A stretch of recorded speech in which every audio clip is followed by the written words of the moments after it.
Welcome back, ladies and gentlemen. This is Season 3, the opening episode of the Blacklist podcast. I'm one of your hosts, number 23 on the list, Jacqueline Grosky, and with me is... Number 13, Melissa Maxey. So this is the most exciting time of TV season, where we have the season opener. This is Season 3, Episode 1, called The Troll Farmer. So what did you think about this one, Melissa?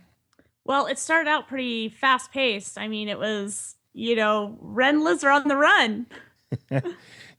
She's all blondied up like her mom. She's really stepping up, I think, this time. There's no more meek little Liz. I think she's really kind of becoming the part here. Liz in this episode she just struggled the whole time because she really just did not want to be on the run. She didn't want any of this. She doesn't want any of this to happen. And Red really just kind of had to step in and tell her, you need to breathe. You need to calm down. You need to think about this. And it was really great to see all of the new things that came up about her mother. And it was really great to see Wrestler switching his game. Yeah, it was kind of funny, though, when they had the little... well, let's back up a little bit into that before we get to there. Elizabeth is decided, they're on the run, and she almost gets caught, so she takes off to the Russian embassy. And she hops over the fence and says, basically, look, I need asylum. I'm a Russian agent. They're really kind of not buying it, but she's Masha Rostova. So, they know her mom. They're trying to get everything going. And Wrestler has her in her grasp. And there's this awkward thing where they're staring in between the gates at the Russian embassy. And this was the first thing I really had a problem with Wrestler was, he thinks that at some point that he has options. And everybody knows that, that ground would be, is Russian territory. This is Cold War stuff. And you just can't, you can't assert yourself past that gate. Well, the thing that really grabbed me with this episode was all the characters' individual, where they're at right now at this moment. So the one that really stood out for me was Samar. And the reason why is because before she's always been working with Red and she's always kind of been at a double agent. Well, all of a sudden, Samar is on task. She's putting everybody in their place, making sure everybody's doing the right thing. And I'm where did this Samar come from? Because the Samar that I know before is the one that shot that guy in the head. So, I mean, what happened to, why did they make Samar all of a sudden the one that is the voice of reason? Because Wrestler, he's all over the place because we know he let Liz go, right?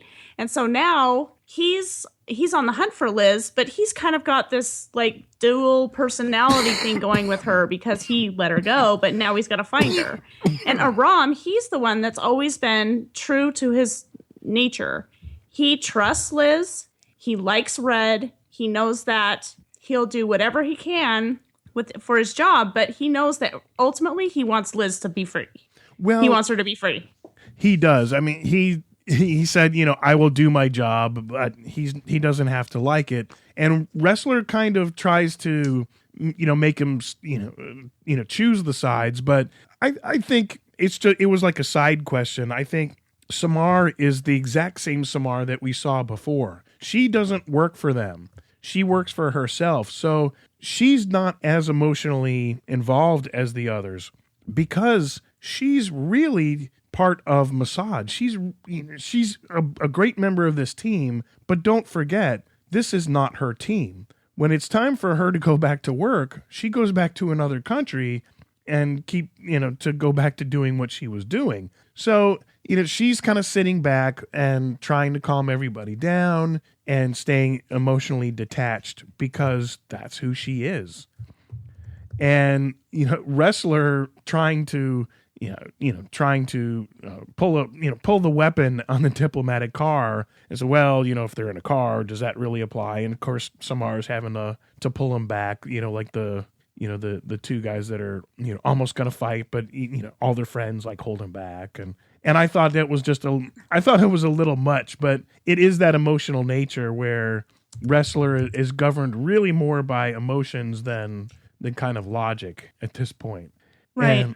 But how great was it when we find out that she slips through his fingers, Wrestler he just sees her driving away, and then gets a call from Red, and it's like, okay, she's walking into a trap. The Cabal has already got the Russians in on this. So if she gets on that plane, they're either going to shoot her or they're going to shoot that plane down out of the sky.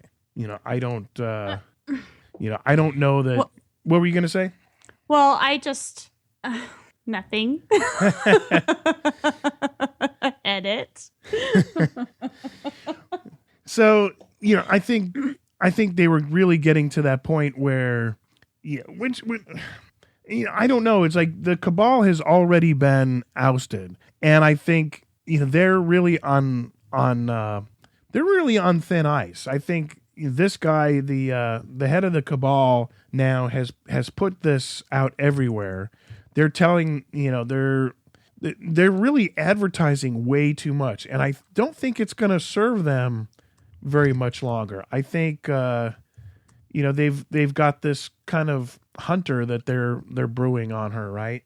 Yeah. I mean, there's not much. I mean, Liz is in a precarious position because they set her up, and so she doesn't have anywhere to go. And Red he's just trying to get her to a place of safety until he can figure out what to do. I mean, he has teams of people helping him. I mean, the coolest thing was when they were in the van, and then the van disappeared, right? And everybody's like, where'd the van go?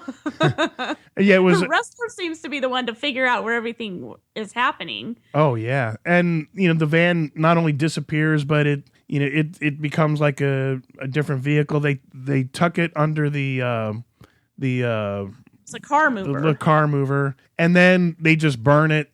All the vehicles they like scatter. There's a whole team that they uncover a Metro Police vehicle, little cruiser, and they come out in uniform, and there's just no way for them to find it. And yeah, Red's resources are huge, but Elizabeth is really she's kind of that rat in a maze. She's nervous. She can't handle really can't handle the situation at first. No, she can't. And Red is, I mean, when they end up at that bar, and they never say the guy's name, but his sister Tiffany, right? They say her name. Oh, right. And they're hiding out, and Tiffany ends up calling the FBI, and they end up having to, they're like in this cellar, and they're like hiding out, and there's a few moments where Red and Liz kind of have a chance to talk about the situation they're in. And Red, how he likes to calm her down and to tell her story. So he tells a story about how, when he was in this location, and he was hiding in a bunker, and the guy he was with got scared and like left. And, Liz is like, you're not really helping me out here. And he's like, well, you need to just breathe, and you just need to calm down, And she's like, well, what happened to the guy? And he's like, well, he left the second he left the bunker because the winds were so bad that a blade of grass went through his skull and killed him, Right. I mean, she's like, oh my gosh, and so they have to escape that place. And then all of a sudden Liz like gets into her game, because now she's in profiler mode, right? So they're looking for a vehicle to escape in, and she goes, and they're in a parking lot. She pulls keys off, and then she starts talking about why she picked the keys. It's a guy, he's probably single, he probably has a place nearby, and his address is going to be in the glove box. And all of a sudden she's back where she needs to be. She's not scared little Liz anymore. She's Liz, the FBI agent and profiler. Right. And because at first you look at it, I think it was a Porsche or something. It was not exactly the kind of vehicle that you would figure it would be pretty much out there. Everybody's going to notice. But the fact is, the guy that's going to notice is the one that's going to call his car stolen, and then the police are going to know what to look for. So, right. Yeah, that was that was a good that was a real good mix. So they've moved on that. So then they end up at that guy's apartment. Let's talk about this for a minute, because this is really, really important for Liz. Red's like messing around with the TV, he's trying to find the news, and Liz comes out and she's dyed her hair blonde, right? Right. So he turns to look at her, and I swear, I'm like, oh my gosh, look at his face because he recognizes her and he's like, oh my gosh, she's beautiful, right? Right. And Liz is like, he can't even like hardly speak. He can't even like say two words. And Liz like catches onto that a little bit later, and she asks him, she's like, my mom was blonde, wasn't she? And he keeps avoiding all of her questions about her mother, and she's like, is my mom alive? And then he totally cuts her off. Like, there are several instances where she asks a question about her mom and he doesn't even like answer. He just like turns around and walks away. Right. It was pretty telling. Obviously, when he saw that, it was stunning, but there was going to be that now she looks like her mother. And I think there wasn't, like, we wondered if there was going to be anything between like he and her, but I think there was probably something much more between Red and her mother. Yeah, I agree. Especially if that her father was maybe not that good a father, or abusive, or whatever it was that they were kind of alluding to. And so maybe there was more to Red and her. So maybe he's not exactly her father, but might have very well been her stepfather, or the kind of equivalent. I don't know if they. I think it would be an interesting twist. It would kind of answer why all these, kind of father-daughter kind of things. And I think he does see himself as the stepfather a little bit. That, not so much that they're related, but because of his relationship with Rostova herself. But I'm curious if he really knew about Liz before he found Liz in the closet. You know what I mean? I don't know. That's one of those things that I think we'll find out later on. One of the things I do want to talk about, we were talking about the Cabal, and they hired this guy. I forget his name. He was X from the X-Men, and so they've put him on the chase. What is his name? Shoot. Mr. Solomon is the character. Gathigi, is that it? So anyway, he's the new hunter, and he's kidnapped Dembe's granddaughter, right? Yes, that's correct. And wow, just pretty ruthless guy, and very resourceful, and almost kind of on that next level. And I think, man, this guy is going to be tough to beat, because he's bypassed like everything, found Dembe, found Dembe's family. For a bunch of guys that don't have many weaknesses, he's really been able to kind of expose and to get to Red Reddington. Yeah, that was interesting. The scenes with Dembe in this episode, and it was really kind of on the back burner a little bit, just kind of hints of stuff. But we got to hear Dembe speak this time, and this was like pretty awesome. Right. And that was the funny thing is we get a little glimpse of the what was the troll farmer. Yes. And not a really typical blacklister. Yeah. No, no, but he's a genius. I mean, he can create, he's Red called him an illusionist, being able to create something in the social media that was perceived as a real thing going on, like a terrorist attack or whatever, to hide something else that was happening on, like an art, like they're stealing art or something, it's misdirection. He's really good at it.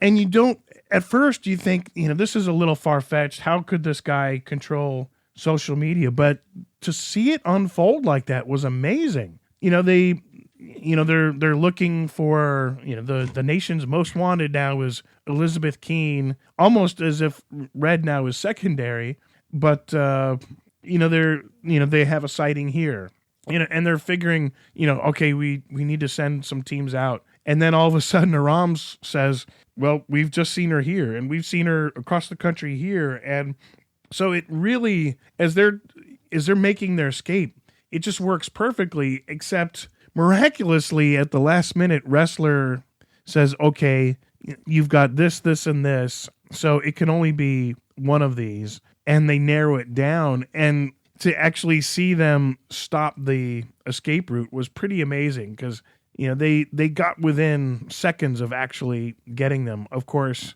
Red kind of saw it coming. They were kind of able to bail, and they each went their separate directions. But I thought, where are they going to go with the Blacklister? Because he's really not a hindrance. I mean, he was really helping Red. And for the first time, I felt like Red just gave him up. He said, almost as if, I'm going to give you something, so I'll give you the guy that just let us escape. Now, right. Do you think he gave him because, No, he did it because the guy said that he was done with Red. He's like, I'm not doing any more projects for you. And so Red used him. He sacrificed him because he knew that he was, he was useless to him in his scheme of being able to work, and get things accomplished. And so he's like, you know what? I'm going to sacrifice him because Liz is the one ultimately that I want to take care of and make sure that everything's okay. And if he's not even going to be on my side anymore, then guess what? Right. He's gone. And I think it was sort of more, like you say, I think it was more of that revenge factor, just because when Wrestler says this isn't going to be part of the deal, and Spader was just, hey, you do what you do with it. I'm just telling you, this is the guy that let us do what we just did to you. And if you want to get him, it's up to you. I don't care.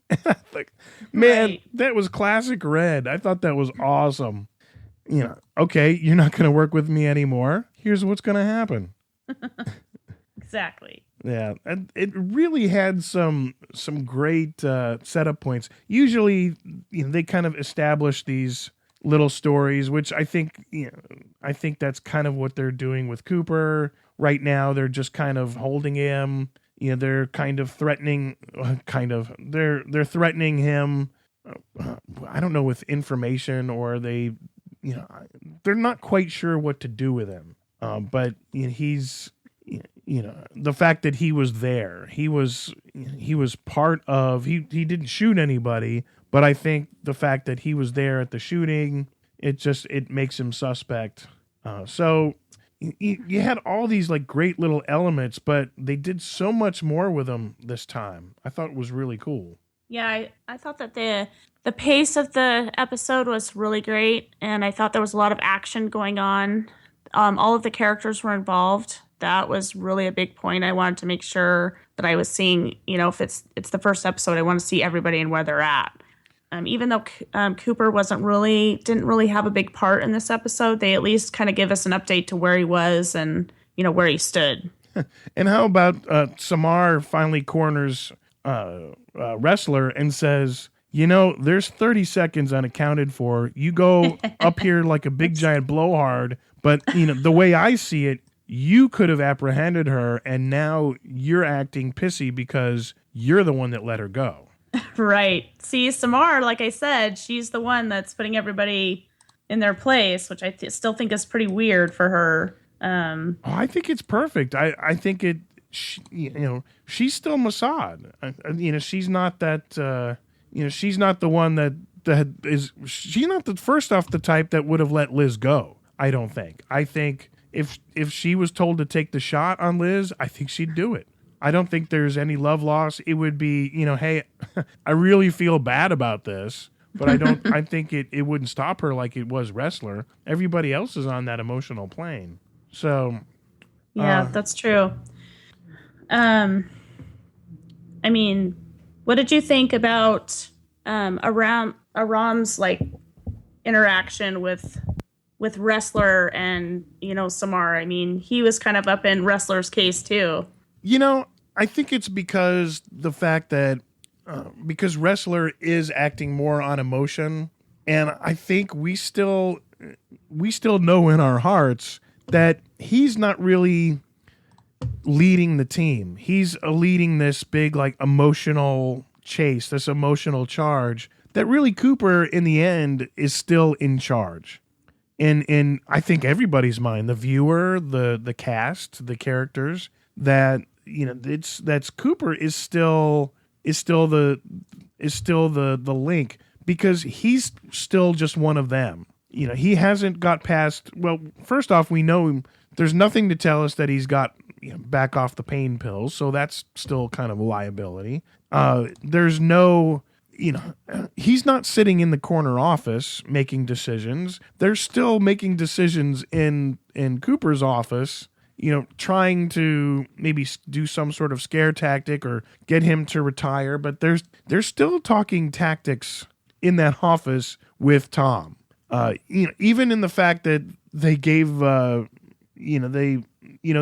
doing to stuff to him. I still feel like he's the focus.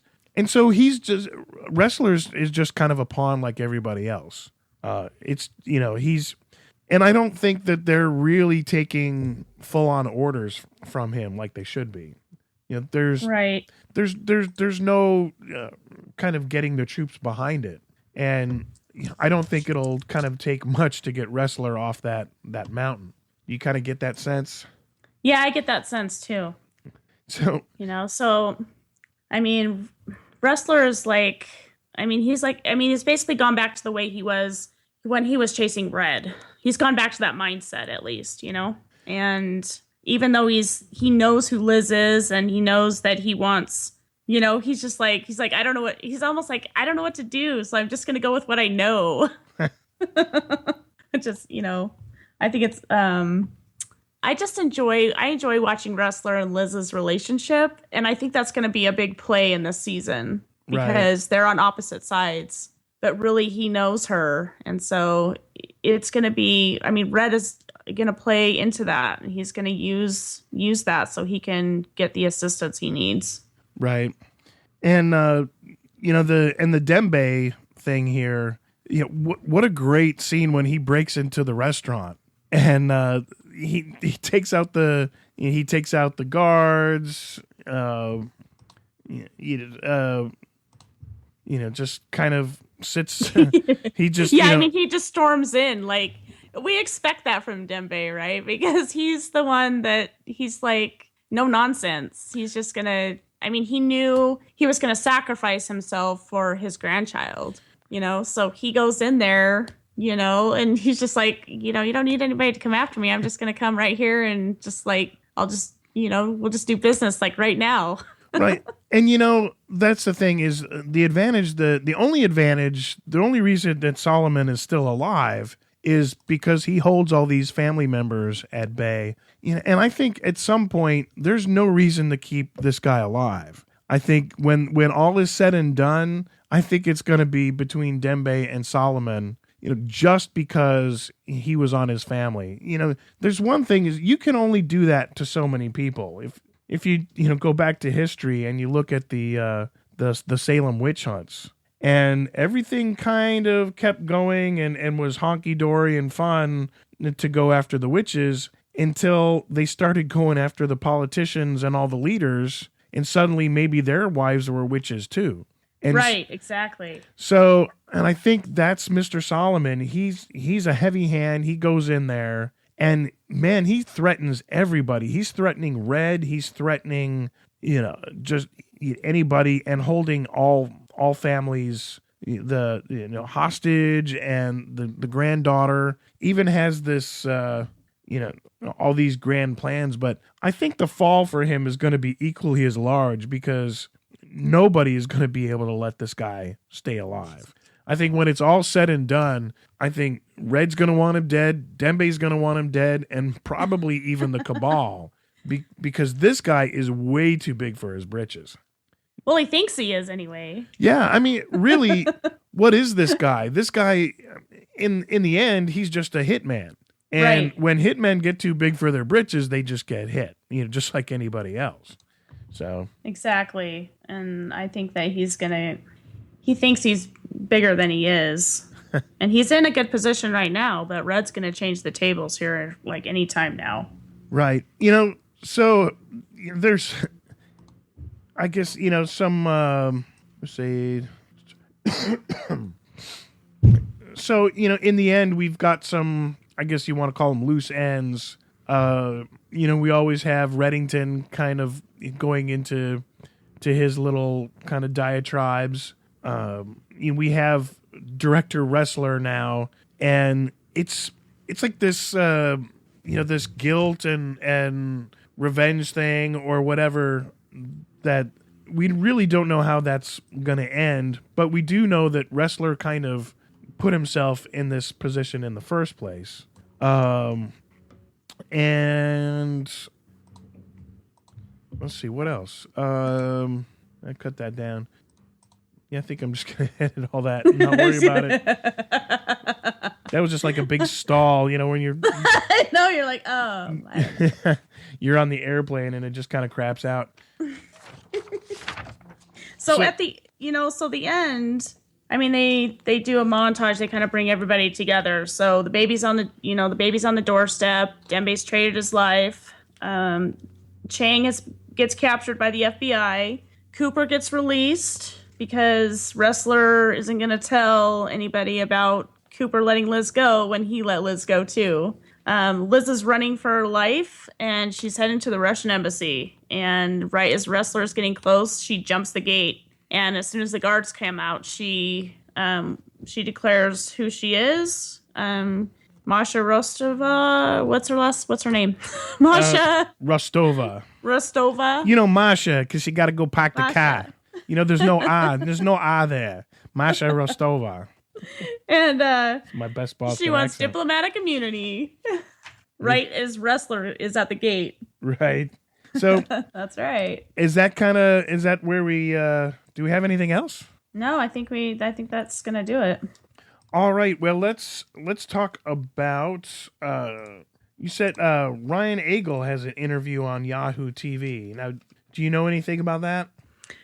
He had an interview with Yahoo TV about his because he had just started filming like full time for the season because he's only in part of the episodes. So I mean, if you want to go check out Yahoo TV, they should have some video up on there about that or some text about their interview. So is it just do a search for him and Blacklist that might come up? Yeah. All right. And the next thing on the list is YouTube. There is a channel to subscribe there to. And the Blacklist, they do regular updates, some sneak peeks. And also you said we have some fan videos that have been posted to that too, right? Yeah, people have been creating fan videos. It's really fun to see all the artwork that's been created and the fan videos. It's really great all of the actors and actresses in the show just love that stuff.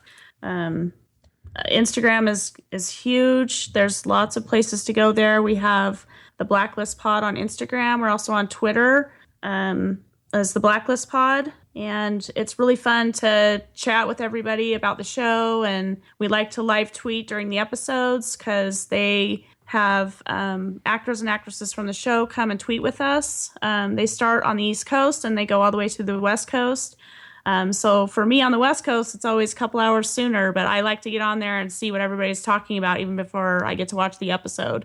And then when West Coast starts, it's usually Cooper that's on with us on the West Coast. So we get a chance to ask him questions. We get to talk about the episode, and it's really fun to see all of the cast and crew that get on. I know the producers get on the Twitter and talk with us about how they created the episodes, and they're always tweeting out pictures behind the scenes.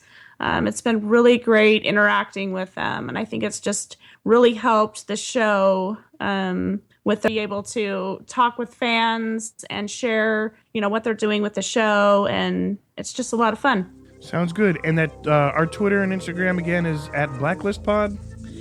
Our Twitter is Blacklist Pod, and our Instagram is the Blacklist Pod. The Blacklist Pod. That's right. And mine is at J1 Grosky, and yours is at MS Maxi. Well, hopefully stay tuned next week and we can do a couple shout outs about those YouTube things and maybe some highlights up there. And I guess before we go, the last little bit was news is James Spader is now the executive producer or one of them. Yes. All right. Well, so he's taking a little taking a little, I shouldn't say interest, but he's taking more stake into the show, I guess. That should be a good sign. All right. Well, I think that's all I have until next time. See you then.